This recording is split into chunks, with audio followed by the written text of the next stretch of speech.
Hi friends, welcome. Today I have two books about Anne of Green Gables. The first one I have is just Anne of Green Gables, and for anyone who is not familiar, I thought I would quickly go over the story and plotline.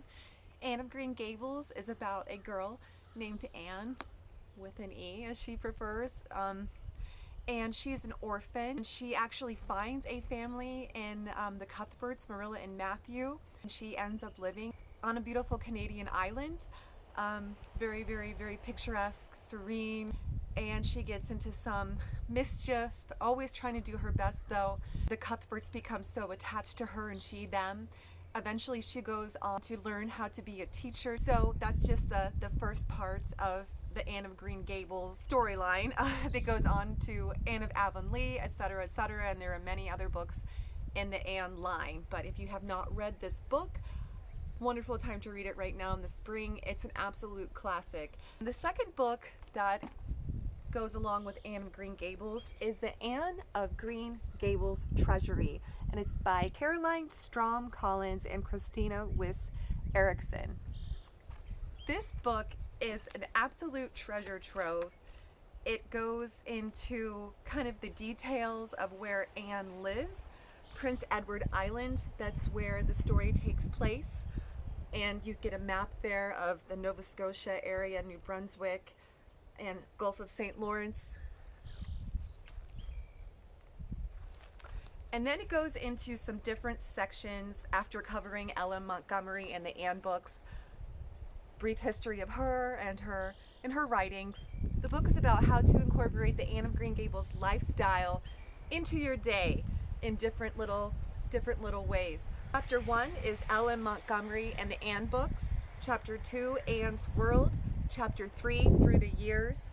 4, School Days, Special Days. 5, Tea Time. 6, Busy Hands. Chapter 7, In Fine Fashion. Anne loved fashion. She loved beautiful dresses. And Chapter 8, In the Garden. She just adored flowers as well. So let me touch on those chapters for you. It does cover Anne's family tree in this book. So special. Anne's World is Chapter 2. In Anne's World, it explains just the background of Prince Edward Island and what Anne experienced there. Another map explaining the Haunted Wood, the church, Mr. Bell's Field, Idlewild, Violet Vale, all of the classic places in the Anne of Green Gables book. It also provides drawings of Anne's home with the Cuthberts. Fascinating. Chapter 3, Through the Years. This chapter basically covers the historical time period in which Anne of Green Gables took place. There's a timeline. Anne is 7 years old, 1873. Anne is 9, 1875. Hans Christian Andersen, Danish author, dies. Albert Schweitzer, a humanitarian, is born. It really takes her life and puts it into that linear timeline that real historical events took place in. Chapter 4, School Days, Special Days, another wonderful picture. And this chapter basically discusses what it was like to be a teacher during those days, her school license, the Board of Education of Prince Edward Island. One favorite community activity, especially during the winter, was the concert, which included music, but also featured members of the community and recitations of dramatic poems and dialogues. Anne went to her first concert when she was 11, after she managed to convince Marilla that the evening would be worthwhile. There would be 4 lovely, pathetic songs that are pretty near as good as hymns, she told Marilla, and the minister would give an address that will be just the same as a sermon. Anne particularly thrilled to the recitations of poems that told of heroism and tragic death, preferably of a broken heart. So she's a real romantic. Anyway, that's that chapter. Tea Time. I think this is one of my favorite chapters. I will show you up close this wonderful illustration. So charming, quaint. The custom of serving tea was brought to Canada by the many immigrants from Great Britain, where the tea time ritual began and was refined and thankfully continues to this day. In the Anne books, tea was any meal eaten after mid-afternoon, whether it was a snack, light supper, or a substantial dinner. When it was a formal occasion, Anne and her friends treated tea with great seriousness, and you will know that if you have read Anne of Green Gables. The delight that Anne takes in serving her friend Diana T, and the attention to detail, minus the raspberry cordial, of course. It gives you directives on how to plan an Anne-esque tea party of your own. So fun in the spring and summer season. How to do it. Brewing the perfect pot of tea goes into that. First course, sandwiches, right? Wonderful tea sandwiches. Gives a recipe for chicken salad. Cream cheese sandwiches, so delicious. Cucumber and watercress, peanut butter and jelly.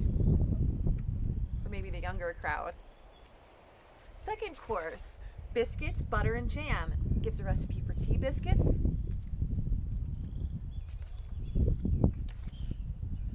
Third course, cookies and fruitcake. Apparently they ate fruitcake during tea. I did not know that. There must be at least a dozen recipes in this book. I would get it for those alone, but this book is so much more than just recipes. Busy Hands, Chapter 6. Oh, look at this wonderful little illustration. Here's Anne in her room sewing. Miss Lavender Rose Bowl. Echo Lodge, which had been closed ever since Miss Lavender's wedding, was briefly thrown open to window and sunshine once more. Firelight glimmered again in the little rooms. The perfume of Miss Lavender's rose bowl still filled the air. That's from Anne of the Island. Talks a bit about scenting potpourri, how to do that, a recipe, and collecting. That was a big thing in the Victorian era, collecting buttons. Anne's flowered hat, how iconic. It gives you instructions on how to make your own marvelous flowered hat.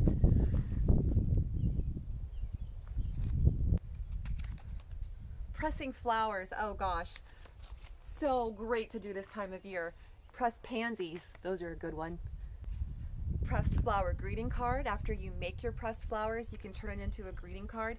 Pressed flower scrapbook. It's such a wealth of ideas. Anyway, yes, it's just wonderful. And then helpful household hints from the Anne books. Oh, I love this. I love studying housekeeping. I don't know if you do, but it's a real art. Some of the tips from the Anne books are: do not plant seeds, kill pigs, or cut your hair when the moon is dark. Hey, that one's a little bit esoteric, isn't it? Here's another one. To be married in May is unlucky. I was actually married in May, but a Christmas with no snow means that there will be more deaths than usual. Sad. To cure a nosebleed, drop a door key down your back. I did not know that one. Filing it away here. Anyway, yeah, so fun. Just a delight to read these. So entertaining. In fine fashion. This chapter is clearly about fashion.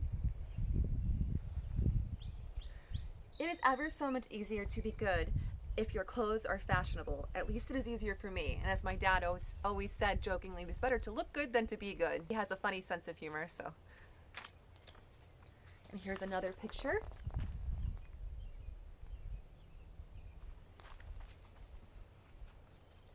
We are getting to the end of the book. This is more of Anne's fashion.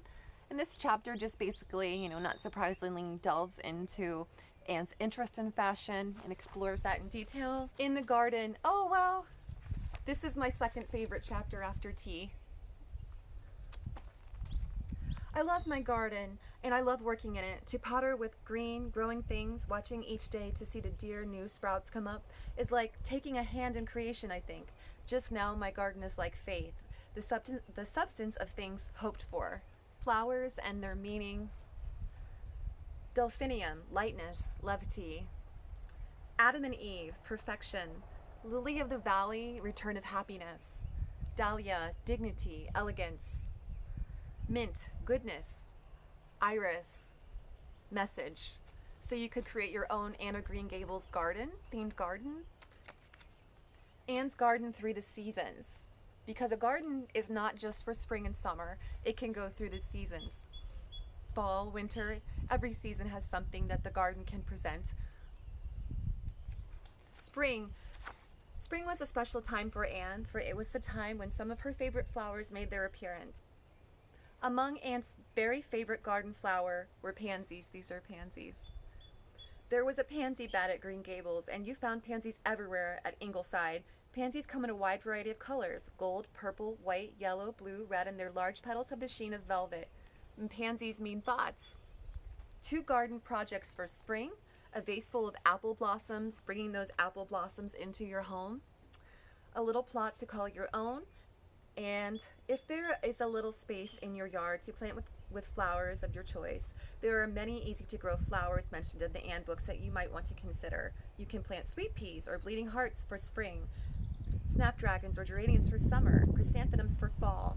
Perhaps you would like to do as Anne did in her own little plot at Green Gables and include a few herbs or vegetables, lavender, mint, southernwood, caraway, or all herbs that Anne liked. She probably planted dill, sage, parsley too. Carrots and lettuce have leaves that blend well with flowers, and they are easy to grow. Now is a great time to plant lettuce. And then it goes on to summer and fall and winter. A garden project for the summer, more planting, 2 garden projects for fall, planting bulbs, and a tabletop garden. You can even have an Anne garden on a tabletop. It's so easy and will delight you in every season. So even if you don't have land, you can still bring the magic of Anne of Green Gables through flowers into your home with a tabletop garden. This is the conclusion. We've wrapped up the book. Let me show you this wonderful, charming little picture of this robin on this white gate. So anyway, I thank you for joining me. I highly recommend this book if you are a fan of Anne of Green Gables. Thank you.